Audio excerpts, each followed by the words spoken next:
Welcome back. Today's episode, we're gonna talk about this exhausting week that I've had with this new litter of puppies. Bear with me, y'all. All right, so first and foremost, I wanna say Merry Christmas. Didn't get to see you guys on Christmas. I was working day and night. You know what I'm saying? Got me working day and night. But yeah, so Merry Christmas to you all. There won't be a video before the New Year, so want to wish you guys a Happy New Year.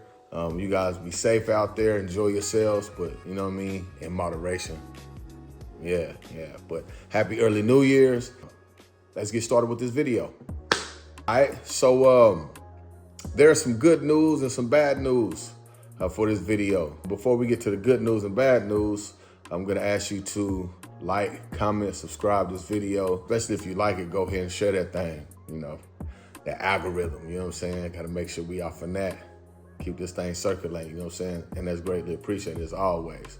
And after you finish doing that, I'm going to keep on doing what I'm doing. And so before we get to the good and the bad, I want to talk about a few things as far as the learning lessons that I learned in this last week. Oh my goodness, y'all. I learned a ton.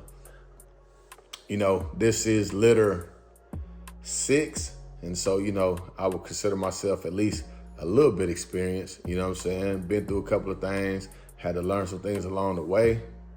Well, man, this litter here has made me learn way more than what I thought.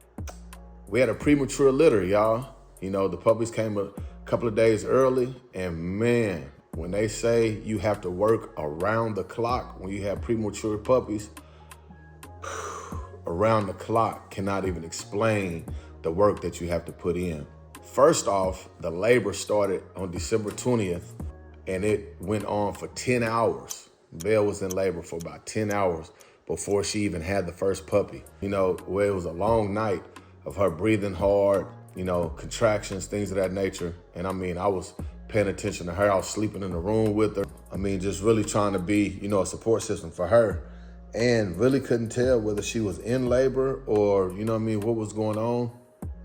I thought she may have just been hot, so I would let her outside and the panting would go away. You know, it was a little bit cooler at night, but when she come into the room, you know, she would be, you know, drooling and panting and things of that nature. So this night in particular, you know, it amped up even more. And when I say, you know, it lasted a long time, it lasted a long time. And that was the beginning